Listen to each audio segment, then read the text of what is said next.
Hello and welcome to another episode of the Mark Moss Show, where of course we're always talking about the decentralized revolution, talking about the way the world is changing. Yes, it is. Have you noticed? And it's changing right before our very eyes. Now, it's always technology that changes the world, but it changes it through three spheres. There's the political, the social sphere, there's the financial sphere, and then there's the technology. Technology is the driver, and we look at it from all three of those angles. Of course, we talk about Bitcoin being this decentralized technology that's changing the world. And today we have a big show. I want to talk about the everything bubble. You've been hearing it all over. What is the everything bubble? Where did it come from? What's the timelines? What are the key indicators that we should be watching? What's the danger because of this? And what should we be doing to protect ourselves from the everything bubble? We're going to dig into all of that, how to protect your wealth, how to protect your family, what the experts are saying, and so much more. Now, I just want to do a quick shout out. I don't typically do this, but just shout out to a company called Don't Tread on Me. You can find them on don'ttreadonme.com, and they were nice enough to send me a couple of shirts. You can see it right here. They see that I use this coffee mug all the time. It says Don't Tread on Me, and I bought this at Buc-ee's in Texas. Shout out to Buc-ee's. But they see that I use this, and so they sent me a whole box full of gear. So I want to shout out to them. And I just want to talk about it for a second. You know, the reason why I like this mug is, to me, this symbol could mean lots of things to lots of different people. And some people might tell you it's, I don't know, racist or supports slavery. I don't know what they want to say. I don't care about any of that. What I want to say is what it means to me. Now, this goes back to the original colonial war, and it's been used many, many times as a symbol. Benjamin Franklin used it, and basically, it's like a warning. It was used when it was created as a warning to Britain not to violate the liberties of its American subjects. That's what it was created for, and that's how it was used originally.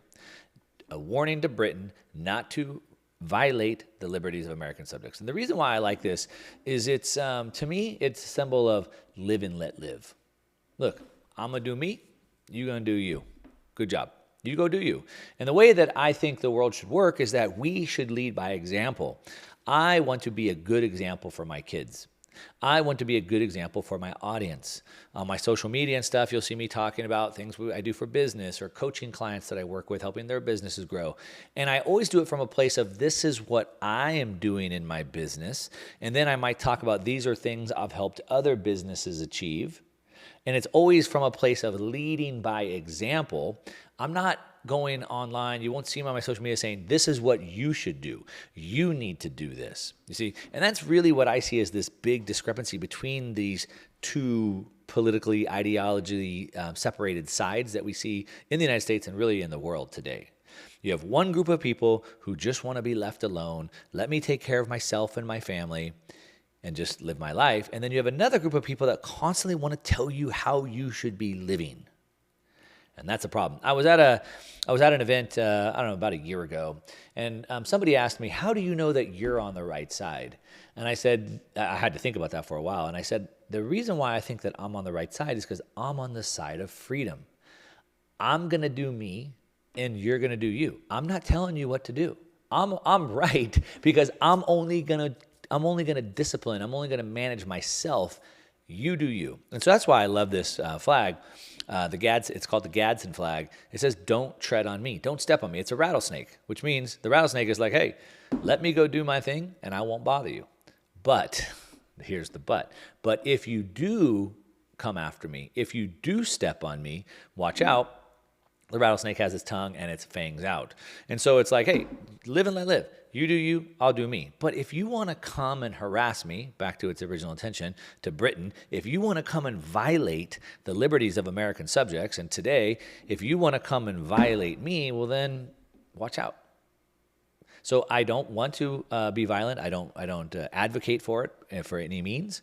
I believe in liberty for all, live and let live. But if you come after me, then you better be prepared. And that's why I like this. And anyway, so shout out to this company, don'ttreadonme.com. Check them out. They were nice enough to send me, like I said, a whole box of goods. I don't typically wear anything other than a black shirt, but I wore this because it had like a light black print on it. Anyway, let's jump into, we're talking about the everything bubble.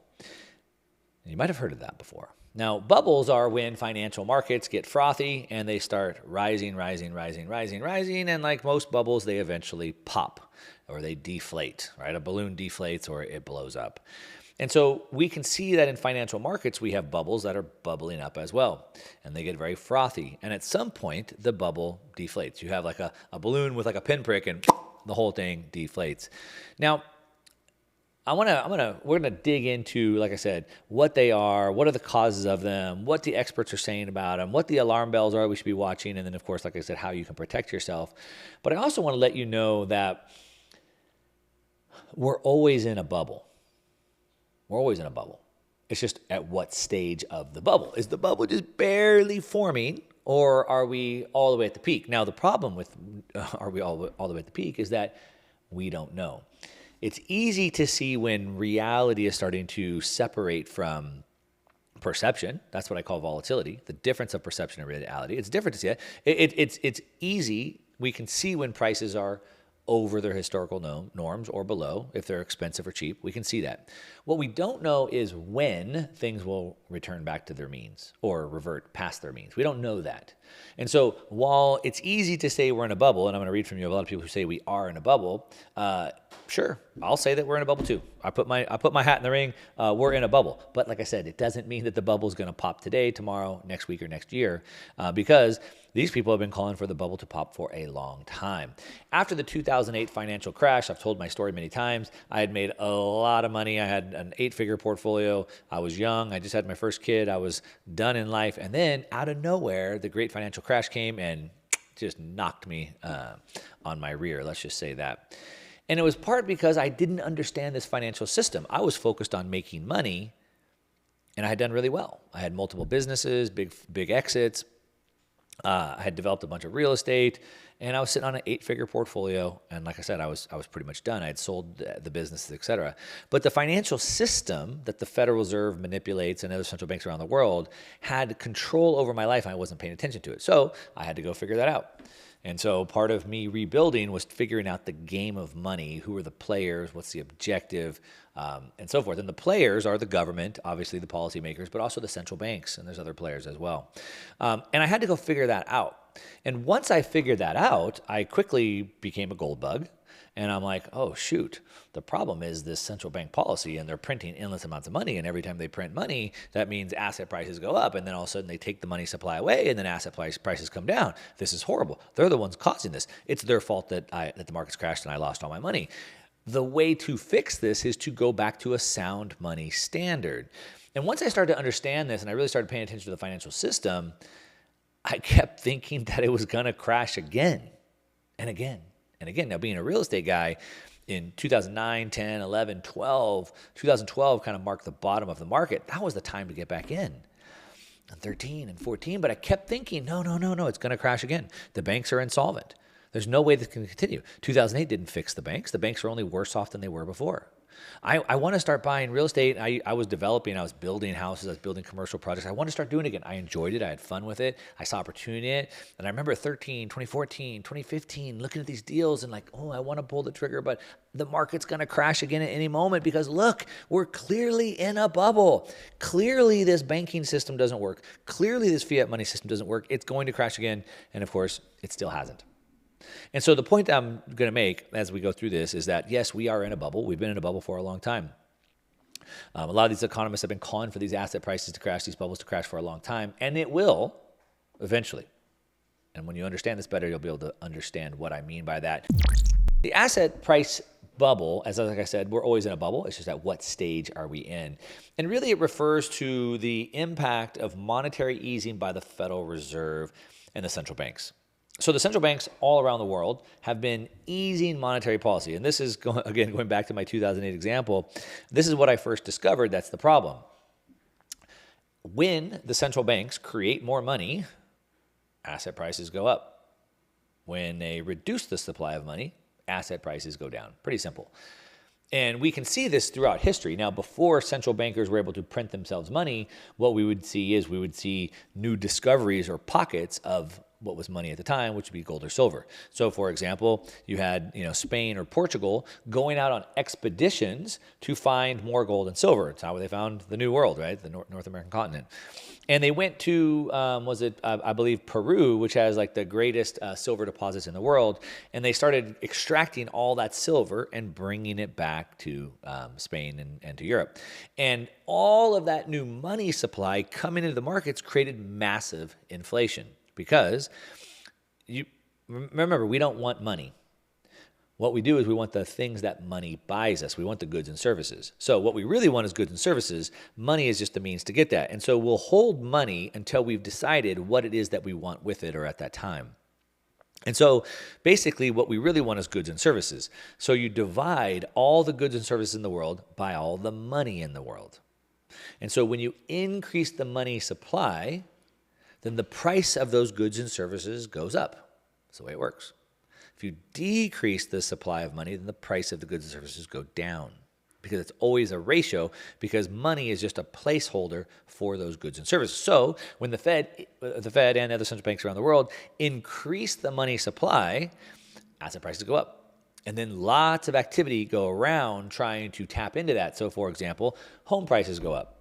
Well, that means that people want to go buy homes because I want to speculate on the price of homes. So I'm going to go, what we saw through 2008, or really 2005, 6, 7, leading into that, was people going and standing in line at track homes. And they're going to buy 2, 3 homes because in a year from now, they can sell those for more.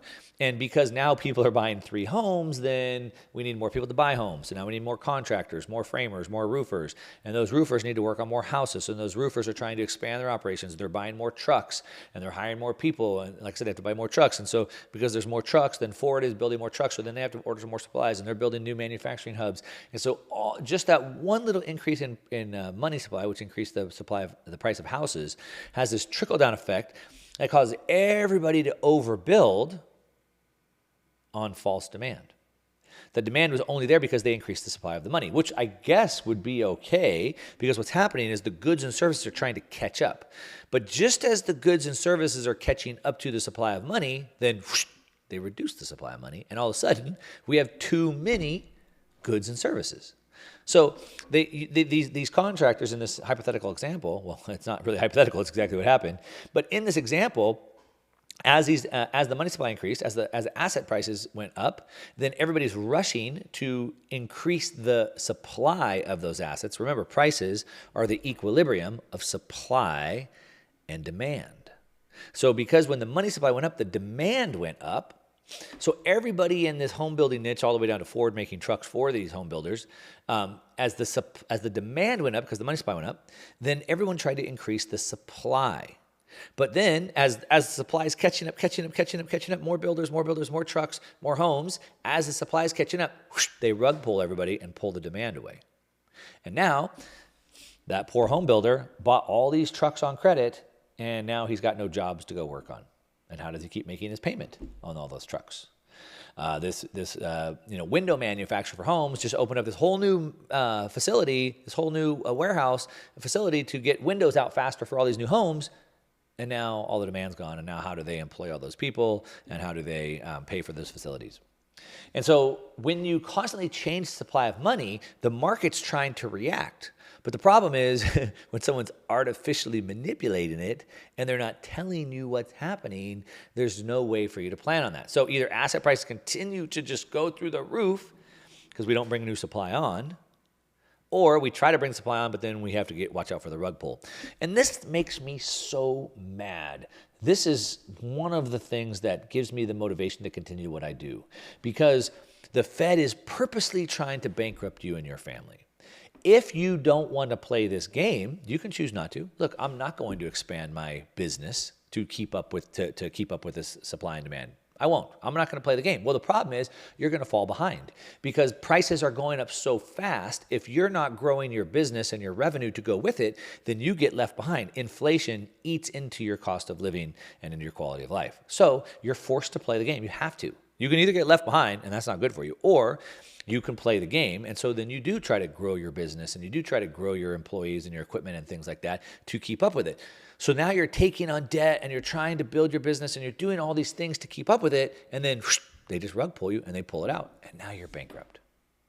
As I drive down my downtown street and I see all of these businesses, I just feel bad for them because I know most of them aren't paying attention, just like I wasn't paying attention.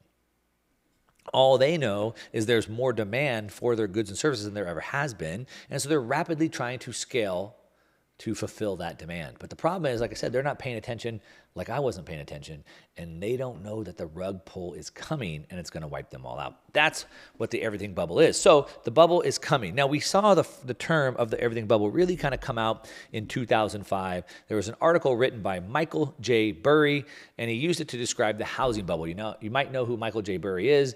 He was the author of the book that went on to create the movie that basically depicted this whole housing bubble collapse. It's called The Big Short. And Michael Burry got famous because, he was the guy featured in the movie, and he was the one that put this big short bet saying that the housing market was going to crash. At the time, in 2005, he wrote this article for the San Francisco Federal Reserve Bank's economic letter titled, quote, The Everything Bubble. And he argued that the United States was in the midst of a housing bubble that was being driven by low interest rates, easy credit, and speculation. Exactly what I said, right? When credit is easy and cheap, people take more of it. And so, because we're in a debt-based monetary system, more money's out there. So he warned that was happening. He said that it was unsustainable and that it would eventually burst, leading to a financial crisis, and he was right. Now, I want to point out that he was right, and so, of course, he's now famous because of the movie and the book that was written and made about him. But I do want to say that he ended up being proven right, but he was wrong for a long time. And the reason why that matters is that throughout this process, he was buying these credit default swaps, and he had his investment fund, he had all these investors' money. But he was wrong for so long, he was losing all kinds of money, and his investors were pissed. They wanted their money back, and they even started suing him. Like, he was so wrong for so long, and most people that were like him weren't able to withstand that, and they all had to pull out and just they took the loss. He managed to push through and stay long enough for it to eventually come true, and of course now he's famous for doing that. So that's about the bubble, right? The bubble can last for way longer than we think it can, and Michael Burry is living proof of that. But we've seen other economists have been calling this for a long time. Economist Robert Shiller, he popularized the phrase in his 2014 book called Irrational Exuberance. I think Warren Buffett said that the markets can stay irrational longer than you can stay solvent. And that's what happened to almost everybody else that tried to do what Michael Burry did. They all saw the markets were going to crash. They all placed their shorts. The markets were irrational. But they stayed irrational longer than most of them could stay solvent because they were losing money on their bets. And so in 2014, in this book, he argued that the stock market was in a bubble. 2014. Well, since 2014, the markets have continued going up. So sure, they were in a bubble, as he argued in 2014. I agree. And I agree they're also in a bubble today. But if you would have put a short on the market in 2014, like he probably suggested after you read the book, you would have been wrong. You would have been wrong over and over and over to the tune of losing lots of money. Now, we can all say the markets are going to crash. As a matter of fact, I'm willing to guarantee you 100% the markets will crash. Now, I don't know by how much or when, but they will crash, right? And so you have to define that. And so in this example, he was wrong.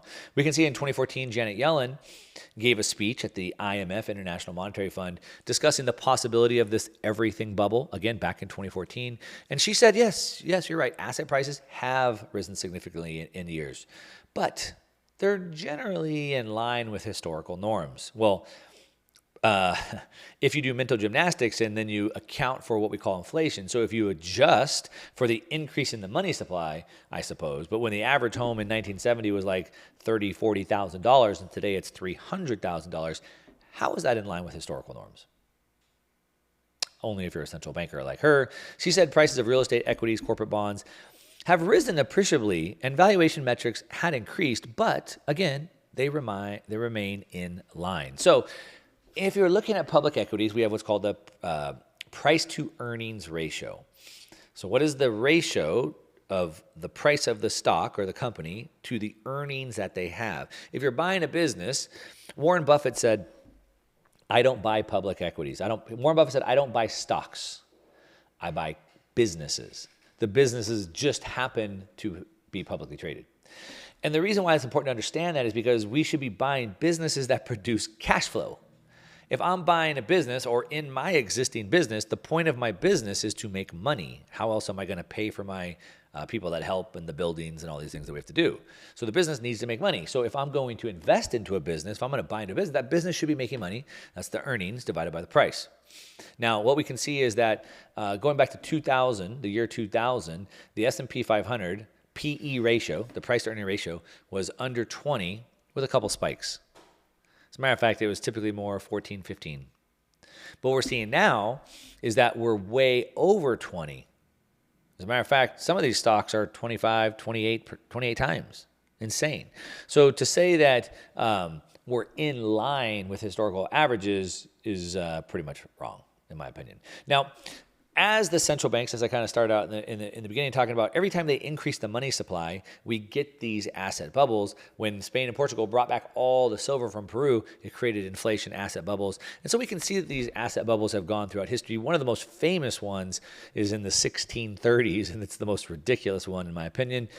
But that's in the benefit of hindsight. I guess if you lived through it, you didn't see it. But it's the Dutch tulip bubble. And basically tulips, yes, the flower, went into a big bubble. And the prices soared 20 times on flowers. They were just scarce. Everybody wanted the tulip. And it went up 20 times, and then it crashed all the way back down 99% of its value. Lost it all. Now, one of the things that defined that tulip bubble, people might compare that to the Bitcoin bubble, is that Bitcoin has crashed 80%, 90%, 80%, 70% many times, but it always comes back. The tulip bubble never did. It crashed, never came back. 1720, we had the South Sea bubble. Shares of the company surged more than 8 times before collapsing. But more specifically, and this is really more about central bank policy, in the 1980s, we saw Japan's real estate and stock market bubble crash. Values tripled after the stimulus they put in, and then the bubble burst in 1991. So 1980, all the stimulus, values of land and real estate tripled, and then 1991 it crashed. It's never come back. We saw then all the money went to the U.S. We saw in the 1990s, we had the dot-com bubble. So really from 1995 to 2000, dot-com prices went to the moon and then crashed down. And then the Fed changed interest rates to then try to re-stimulate the market. So then everybody plowed into real estate, which then led to the 2006 housing bubble crash. So every time the Fed tries to save things, they fix one problem, but they cause another problem somewhere else. Sort of like I plug my finger in the dam hole here, and then we have a hole in the dam over here. And then I put this finger and then toes, and you get the point. And so that is how they're created. Low interest rates, because then people borrow more money. Easy credit, the banks give credit to almost anybody. Speculation, so people then start speculating. Like I said, stand in line to buy all these houses. And that leads to a mania. Now, these are sort of the causes of that, right? Basically, an expansion of the money supply because it was easy. It was easy to get. They'd give it to basically anybody. In that movie, The Big Short, I think some of the team, they went out to Florida to go look at some of the real estate in Florida, and they were talking to people like, what, do you own 3 houses? I mean, they would just give them to anybody. I recently went back and watched that movie again. It's a good movie. You should watch it if you haven't already. But the thing is like I said, the everything bubble seems to be in a general consensus that we're in that. There's a few detractors. I'm going to talk about that in a second. But again, when will it happen? Now, who are some of these naysayers? Well, some of these naysayers are like Larry Summers. Summers is a former U.S. Treasury Secretary, so that's Janet Yellen's job today. I would mention to you, by the way, that the U.S. Treasury, runs the government's budget, the fiscal budget. Janet Yellen is like a full-on Keynesian, a full-on modern monetary theorist, a MMT. She believes in just printing money till infinity. That's what she believes. And so for her, of course, this isn't a problem because we can create as much money as we want, and it's never a problem to her. Larry Summers also feels the same way. In 2019, he said that the everything bubble was a myth. That's what he called it. He said that asset prices were not out of line with historical norms and that there was no evidence of widespread speculation. Let's break that down for a second. So he said the same thing as Janet Yellen. No, they're not out of line with historical norms. Well, I already told you they are. Homes went from 30,000 to 300,000 the PE ratio of stocks. So even if you want to take inflation out of the equation, the PE ratio in stocks is out of alignment. But he said there was no evidence of widespread speculation, sort of like paying, I don't know, $100,000 for a digital JPEG. I think somebody paid 68,000. Oh no, I want to say it was like 18 million for a piece of invisible art. Invisible art. How do you even know if you got it? How do you know if they delivered it to you? I don't know. I can't see it. It's invisible. I would call that widespread speculation. If you haven't seen what's happening in the crypto space, the blockchain space, the NFT space, today the AI space, I would say that's widespread speculation. Paul Krugman, a Nobel Prize winning economist, argued in 2020 that the everything bubble was just a scary story and it was not supported by any data at all. But he also said that asset prices were not as high as they were in the run-up to 2008. There's no sign of widespread speculation. What are the alarm bells that we should be watching for? And what eventually happens? And then, of course, yes, what should we do about it? So, some of the alarm bells are when we see that the abundance of money, the money supply is going up way too fast, sort of like what we saw from 2020 to 2022, sort of like that.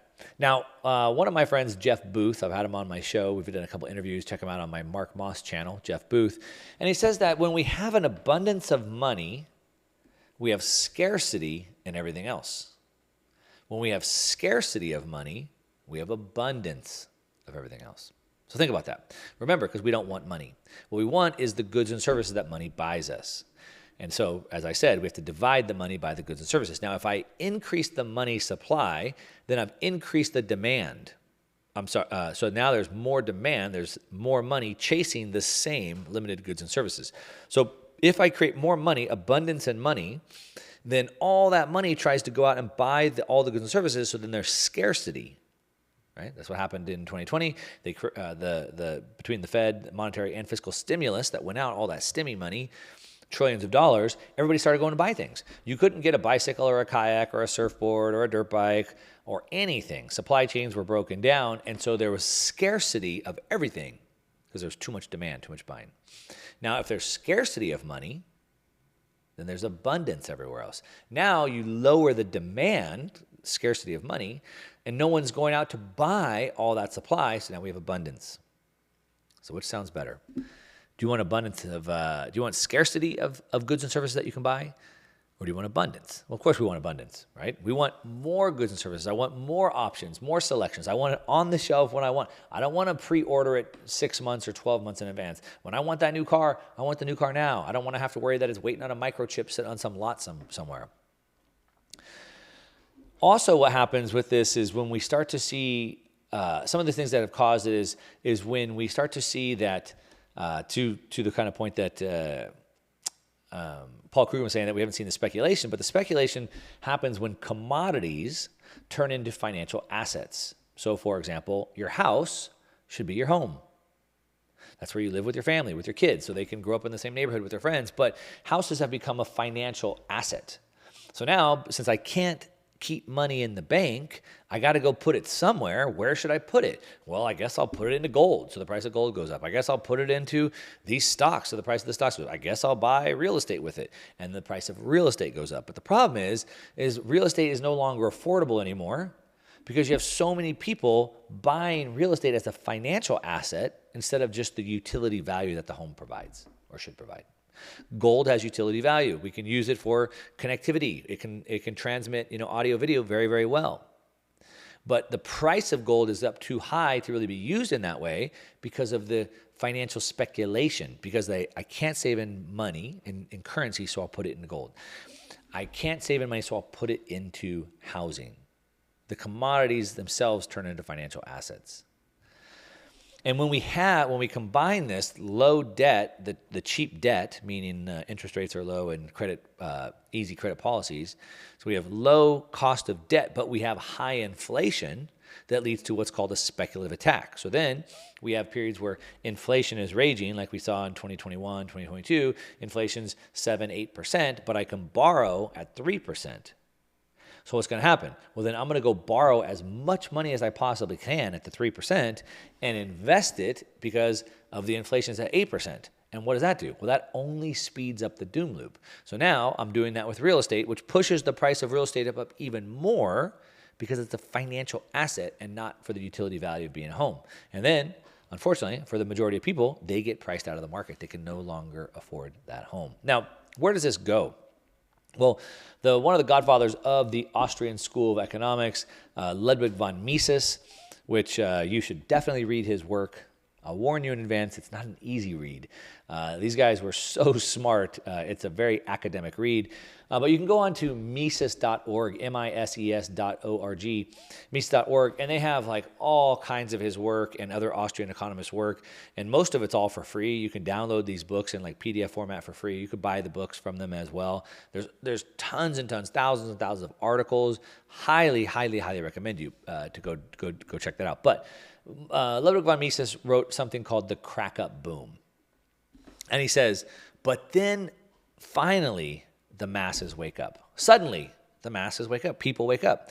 They become suddenly aware of the fact that inflation is a deliberate policy that will go on endlessly. So you hear about the Fed and the government talking about inflation all the time.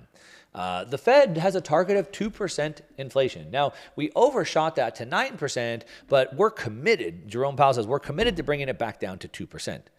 So great. So you only want to steal 2% of my wealth per year?